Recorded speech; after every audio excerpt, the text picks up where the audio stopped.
ஆயுர்வேதம் ஒரு பொக்கிஷம் நம் ஆயுள் நீட்டக்கும் அற்புதம்.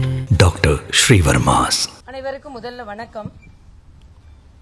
இந்த பத்திரிகையாளர் சந்திப்பின் முக்கிய நோக்கம் நாளைய தினம் ராமச்சந்திரா கன்வென்ஷன் சென்டரில் மரியாதைக்குரிய பவன் கல்யாண் அவர்கள் கலந்து கொள்ளுகின்ற ஒரே நாடு ஒரே தேர்தல் இந்த கூட்டம் நடைபெற இருக்கிறது. நாடு முழுவதும் ஒரே நாடு ஒரே தேர்தல் என்ற கொள்கைக்கு விழிப்புணர்வு ஏற்படுத்துவதற்காக இத்தகைய கூட்டங்கள் நடைபெறுகிறது. இது கட்சி சார்பாக பாஜக சார்பாக நடைபெறும் கூட்டம் அல்ல. ஒரே நாடு ஒரே தேர்தல் என்ற ஒரு தனி கருத்தை பரப்புவதற்காக பாரத தேசம் முழுவதும் மரியாதைக்குரிய மத்திய பிரதேசத்தின் முன்னாள் முதலமைச்சர் இந்நாள் மத்திய அமைச்சர் மரியாதைக்குரிய சிவராஜ் சிங் சௌஹான் அவர்கள் தேசத்திற்கு பொறுப்பாளராக இருக்கிறார்கள், ஒருங்கிணைப்பாளராக இருக்கிறார்கள். அதேபோல தமிழகத்திற்கு நான் ஒருங்கிணைப்பாளராகவும் சகோதரர்கள் அர்ஜுன் மூர்த்தி அவர்களும் நாராயண் திருப்பதி அவர்களும் இணை ஒருங்கிணைப்பாளர்களாக இருக்கிறார்கள். அதனால் நாங்கள் பல்வேறு கருத்துக்களை முன்னெடுத்துச் செல்வதற்காக கருத்தரங்கங்களை நடத்துகிறோம். அதன் ஒரு பகுதியாக நாளை நடக்க இருக்கிறது. பவன் கல்யாண் அவர்கள் கலந்து கொள்கிறார்கள். மாநில தலைவர் நயினார் நாகேந்திரன் அவர்களும் எங்களது அகில பாரத பொறுப்பாளர்கள் சுதாகர் ரெட்டி அவர்களும் அரவிந்த் மேனன் அவர்களும் கலந்து கொள்கிறார்கள். தேசிய செயலாளர் ஆண்டனி அவர்களும் கலந்து கொள்கிறார்கள். ஆக இதுல ஒரே நாடு ஒரே தேர்தல் எந்த அளவிற்கு மக்களுக்கு பலன் தரும், எப்படி செலவுகள் கட்டுப்படுத்தலாம், ஒரு நிலையான அரசாங்கம் இருக்கும், திட்டங்களை நம் கொடுப்பதில் எந்தவித இடையூறும் இருக்காது, இதை போல பல கருத்துக்கள் அங்கே சொல்லப்படும். அதற்காக அப்படி ஒரு கூட்டம் நடைபெறுகிறது. இது இந்தியா முழுவதும் இதை ஏற்றுக்கொண்டார்கள் என்றால் நிச்சயமாக இது நாட்டிற்கு பலன் தரும், நாட்டில் உள்ள பொருளாதாரம் மேம்படும். ஆக அப்படிப்பட்ட ஒரு நல்ல சூழ்நிலையை ஏற்படுத்துவதற்காக இந்த கூட்டம். பத்திரிகை சகோதரர்கள் எல்லோரும் உங்களை வரவேற்கிறோம். இந்த கொள்கையை மக்களிடம் பரப்புவதற்கு உங்களின் துணையும் தேவை. ஏனென்றால் அடிக்கடி தேர்தல் வந்தால் அது நல்லது அல்ல. முழுவதுமாக 5 ஆண்டுகளுக்கு ஒரு முறை தேர்தல் வந்தால்தான் நல்லது என்பதை இங்கே வலியுறுத்துவதற்காக இந்த கூட்டம் நடைபெறுகிறது. கேட்கணுமாப்பா?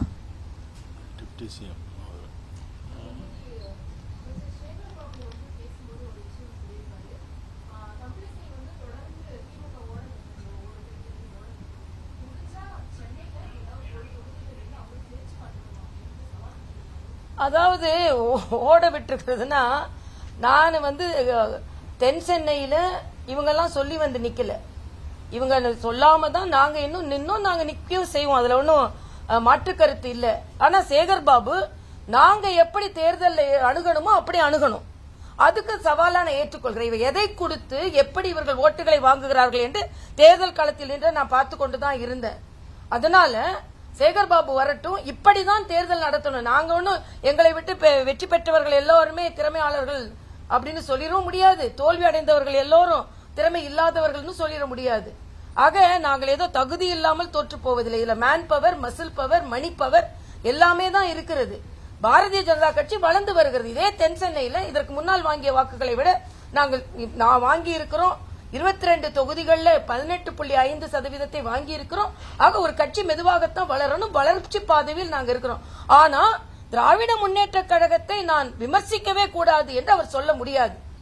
எப்படி என்றாலும் நாங்கள் விமர்சித்துக் கொண்டுதான் இருப்போம். தேர்தலில் வெற்றி பெறுவது தோல்வி பெறுவது என்பது நம் கையில் இல்லை. ஆனால் ஒரு தமிழகத்தின் ஒரு பிரஜை என்ற வகையில் நிச்சயமாக நான் இதுதான் சொல்லுவேன். இன்னும் சொல்ல போனா அவர் சொன்ன புதுச்சேரியிலிருந்து தள்ளாடிக்கிட்டே வந்தேன் அப்படின்னு சொல்றேன். எதை சொல்ல வருகிறார்? அப்போ இவங்க டாஸ்மாக் நடத்துறதுனால தமிழ்நாட்டில் தள்ளாடி கொண்டே இருக்கிறார்களா?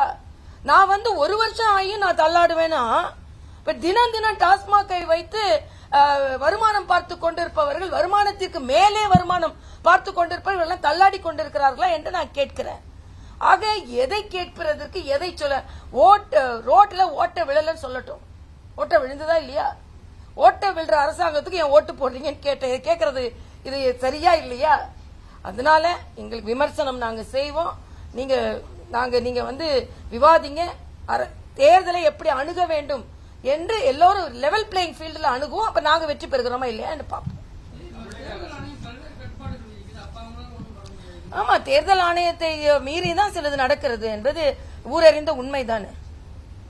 தமிழக அரசு 4 ஆண்டு நிறைவு பெற்ற 5ஆம் ஆண்டு அதோட நிலைப்பாடு எப்படி இருக்கு நீங்க நினைக்கிறீங்க? நிலைப்பாடு எப்படி இருக்குன்னா, 3 வருடம் நிதி ஆயோக் கூட்டத்திற்கு போகாமல் இப்பொழுது தேர்தல் வருகின்ற நேரத்தில் நிதி ஆயோக் கூட்டத்திற்கு போகிறார்கள் என்றால் இவர்கள் மக்களின் நலனை எந்த அளவிற்கு புறக்கணித்தார்கள் என்பதை இந்த 4 ஆண்டுகளே காண்பிக்கிறது.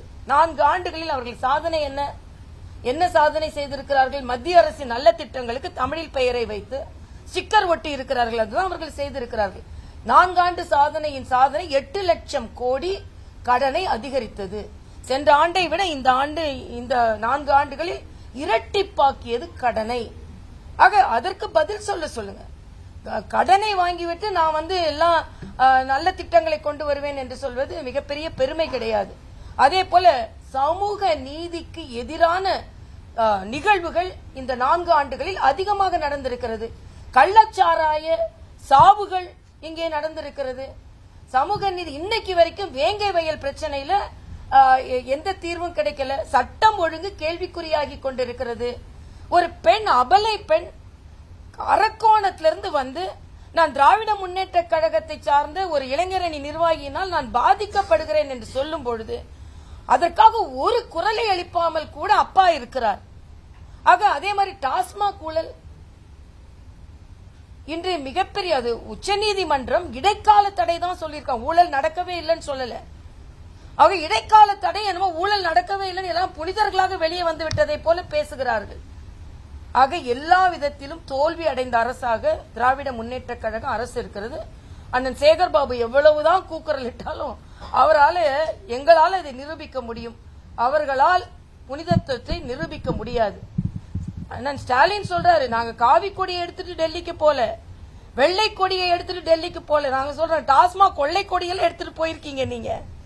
அதனால நிச்சயமாக மக்கள் பதிலளிப்பார்கள் 2026. நமக்குள்ள கவலை என்ன என்றால், மக்களுக்கானது மக்களுக்கு கிடைக்க வேண்டும்.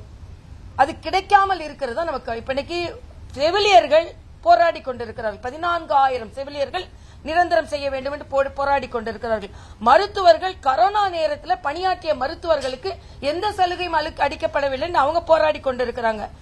இன்னும் காலி பணியிடங்கள் மருத்துவத்துறையில் அதிகமாக இருக்கிறது, அதனால மருத்துவர்கள் லீவே எடுக்கக்கூடாது இப்படி சொல்லிக் கொண்டிருக்கிறார்கள். ஆக இதெல்லாம் என்ன சாதனை நான் கேட்கிறேன்.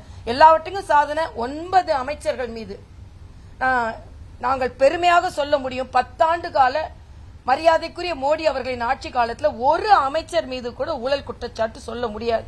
ஆனா இந்த 4 ஆண்டு கால ஆட்சியில 9 அமைச்சர்கள் மீது ஊழல் குற்றச்சாட்டு இருக்கிறது. 9 அமைச்சர்கள் இந்த ஊழல் குற்றச்சாட்டை எதிர்கொள்வதிலேயே இந்த 9 மாதத்தை போக்க இருக்கிறார்கள். அதனால் எல்லா விதத்திலும் தள்ளாடி கொண்டிருக்கின்ற அரசு தான் நடந்து கொண்டிருக்கிறது. டாஸ்மாக்ல போடலாம் நினைச்சோம், அதுலயும் போட முடியாதுன்ற அளவுக்கு அதுலயும் ஃபெயில் ஆகி கொண்டிருக்கிறார்கள்.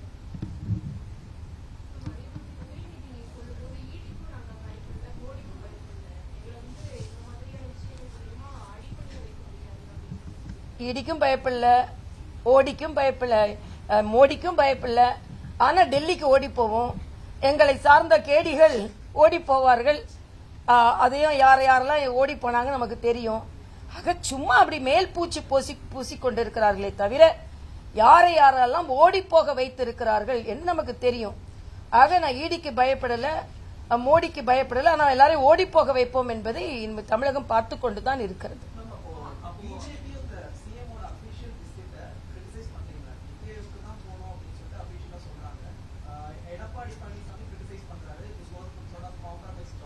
காம்ப்ரமைஸுக்கு நான் சொல்லல. நான் என்ன சொல்றேன்னா, மத்திய அரசை எதிர்த்து கொண்டிருந்தோம். மத்திய அரசை எதிர்த்து கொண்டு நாங்க மத்திய அரசு காம்ப்ரமைஸ் பண்ணலன்னு சொல்லல. மத்திய அரசை இனிமேல் எதிர்க்க முடியாத, எதிர்க்க திராணி உங்களிடம் இருக்காது. ஏனென்றால் நீங்கள் ஊழல் செய்திருக்கிறீர்கள். அதைத்தான் சொல்கிறேன். ஏன்னா நீங்க காவி கொடி எடுத்துட்டு போகணும், வெள்ளை கொடி எடுத்துட்டு போகணும்னா அப்ப டெல்லி போகிறவங்க எல்லாம் இப்ப அண்ணன் எடப்பாடியை பத்தி என்ன சொல்றாரு? பயந்து போய் போனார்கள் என்று சொல்கிறார். அப்ப நீங்க பயந்து போய் தான் போறீங்களா? அப்ப டெல்லி செல்வதை கொச்சைப்படுத்தாதீர்கள் என்று நாங்கள் கேட்டுக்கொள்கிறோம். மரியாதைக்குரிய பாரத பிரதமரின் ஆளுமையில் யார் தவறு செய்தார்களோ அவர்கள் நிச்சயமாக தண்டிக்கப்படுவார்கள். அது எந்த கட்சியை சார்ந்தவர்களாக இருந்தாலும் அதைத்தான் இங்கே நடந்து கொண்டிருக்கிறது.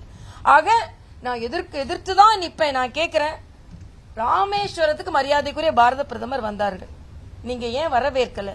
ஆனா அதே நேரத்தில் நீங்க டெல்லிக்கு போகும்போது பரந்த மனப்பான்மையோடு உங்களை வரவேற்று அவர் கருத்துக்களை பரிமாறுகிறார்கள் இல்லையா? இது ஏன் உங்களை அதை தடுத்தது தான் நாங்க சொல்றோம். இன்னொன்னு எனக்கு ரொம்ப வேதனையாக இருந்தது என்னன்னா, சோனியா காந்தி அவர்களுக்கும் ராகுல் காந்திக்கு நடுவு நின்று கொண்டு நான் குடும்பத்தோடு நிற்பதை போன்றே உணர்கிறேன் என்று.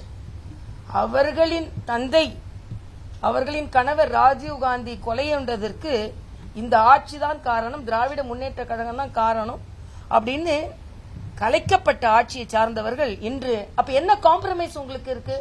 என்ன கொள்கை? உதயநிதி சொல்லியிருக்காரு கொள்கை கூட்டணின்னு சொல்றாரு. என்ன கொள்கை? அப்படி என்றால் இலங்கை தமிழர்களை சுட்டுக் கொன்ற காங்கிரஸோடு கூட்டணி வைத்திருக்கிறது. என்ன கொள்கை? அவசர நிலை பிரகடனத்தின் போது இதே ஸ்டாலின் அவர்களை சிறையில் தள்ளினவர்களோடு கூட்டணி வைத்திருக்க என்ன கொள்கைன்னு கேட்கிறேன். என்ன கொள்கை கூட்டணி?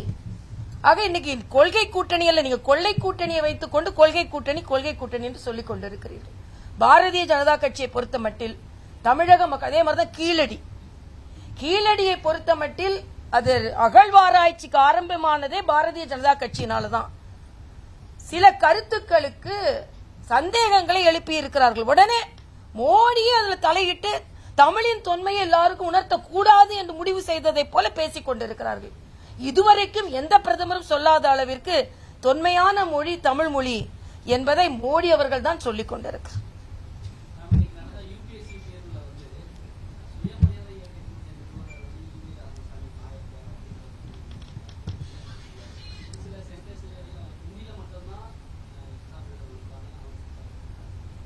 ஹிந்தியில மட்டும் வைக்கல, ஹிந்தியிலும் வைத்திருந்தார்கள் என்று நான் கேள்விப்பட்ட சில சென்டர்கள்ல. இதுல அந்த மொழியை சார்ந்தவர்கள் எழுதுவார்கள் என்ற ஒரு காரணமாக இருக்கலாம். ஆனா இது அதிகாரிகள் இதை தயாரித்தவர்கள் தவறு செய்திருக்கிறார்கள். அதனால நாம நாயக்கர் என்று போட்டது சரியா இல்லையா என்ற விவாதத்துக்கு நான் வரல. இன்னும் சொல்ல போனால் போட்டிருக்க கூடாது என்பது எனது எண்ணம். ஆனா இது எழுதுபவர்கள் இந்தியா முழுவதும் எழுதுபவர்கள், அவர்கள் எந்த பெயரால் அவர் அறியப்பட்டிருக்கிறார் என்பது மிக உண்மை. இப்ப உதாரணத்திற்கு தெலுங்கானால உள்ள புத்தகத்துல எல்லாம் மரியாதைக்குரிய பெருந்தலைவர் காமராஜரை காமராஜ் நாடார் என்று தான் குறிப்பிடுகிறார்கள். நானே அந்த புத்தகங்களை பார்த்திருக்கிறேன். இப்ப எங்களுக்கான மருத்துவ புத்தகம் ஏஎல் முதலியார் எழுதியது. அவர் ஒன்னும் முதலியார் என்று அவர் ஜாதி வெறியர் கிடையாது, அவர் பெயரே அதுதான். ஆக இப்ப கேள்வி கேட்கும் பொழுது எங்களுக்கு மருத்துவத்துல இந்த மருத்துவ புத்தகத்தை துணைவேந்தராக இருந்தவர் யார்?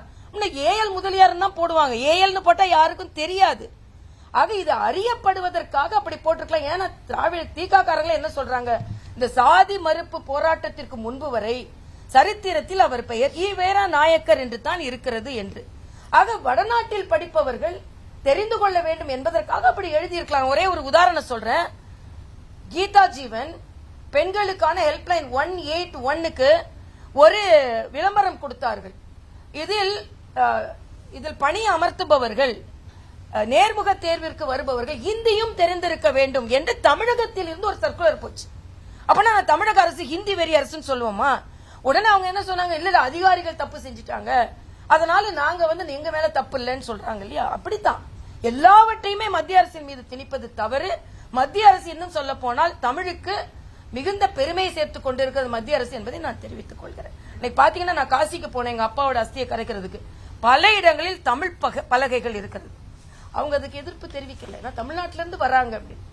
அத மாதிரிதான் சில நேரங்கள் வட இந்தியால இருந்து வருவதற்காக சில பல பதாகைகள் இருக்கிறது நம்ம சொல்றோம். ஆக ஒரு பரந்த மனப்பான்மையோடு எல்லாவற்றையும் ஏற்றுக்கொள்ளுங்கள் என்பதுதான். இல்ல முதலமைச்சருக்கு அதை கேட்பதற்கு உரிமை இருக்கிறது. இதுக்கு முன்னாலே 2018 அண்ணன் எடப்பாடி அவர்கள் போகும்போது கூட மாநிலத்திற்கு சில பகிர்வுகளை அதிக வேண்டும், அது கேட்பதில் தவறில்லை. ஆனா எப்ப போய் கேட்கறீங்க? 3 வருஷமா போய் கேட்டிருக்கலாம்ல. இன்னைக்கு பாத்தீங்கன்னா நிதி ஆயோக்கின் தலைவர் என்ன சொல்லியிருக்கிறார் என்றால், சென்ற முறை கூட்டத்தில் நாங்கள் சொன்னதற்கு ஏற்ப அதற்கான திட்டங்களை வகுத்து வந்திருப்பவர்கள் சொல்றாரு. இப்ப சென்ற கூட்டத்துக்கு ஏன் போகல? அதுக்கு முந்தின கூட்டத்துக்கு ஏன் போகல? 2047 மாநிலங்களின் கட்டமைப்பை அதிகப்படுத்துவதற்கான கூட்டம் இதுன்னு சொல்றாங்க. அப்ப அதுக்கு உங்களுக்கு அக்கறை இல்லையா? அப்ப இந்த நான் மிக தெளிவாக ஒரு குற்றச்சாட்டை வைக்கிறேன். இதற்கு முன்னால் நிதி ஆயோக் கூட்டத்திற்கு போகாததனால் தான் தமிழகத்தில் உள்ள நிதி பற்றாக்குறை பிரச்சனைகள். சரியான போரத்துல சரியா கொண்டு எடுத்து வைக்கணும். அதை எடுத்து வைக்காததினால்தான் குற்றம் முழுவதும் முதல்வர் மீதுதான். முதல்வர் சென்று சரியாக அதை அணுகியிருந்தால் இன்று பல நிதி பகிர்வுகள் நடந்திருக்கும், நீர் பிரச்சனைகள் இருக்காது என்பது இருந்திருக்காது என்பது எனது கருத்து. சரிப்பா, தேங்க்யூ.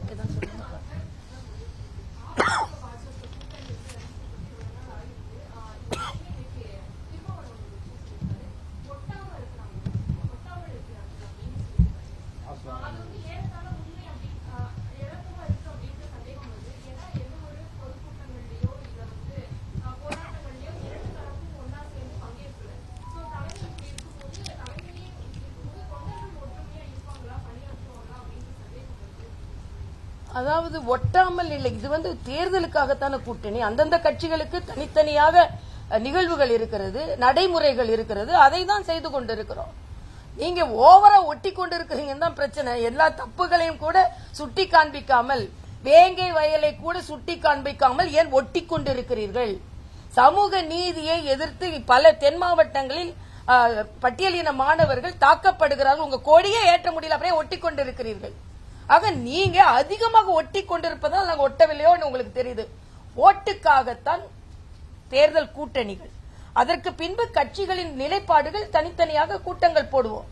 இன்னும் தேர்தல் வருகின்ற நேரத்தில் நாங்கள் ஒட்டி நிச்சயமாக பணியாற்றுவோம்.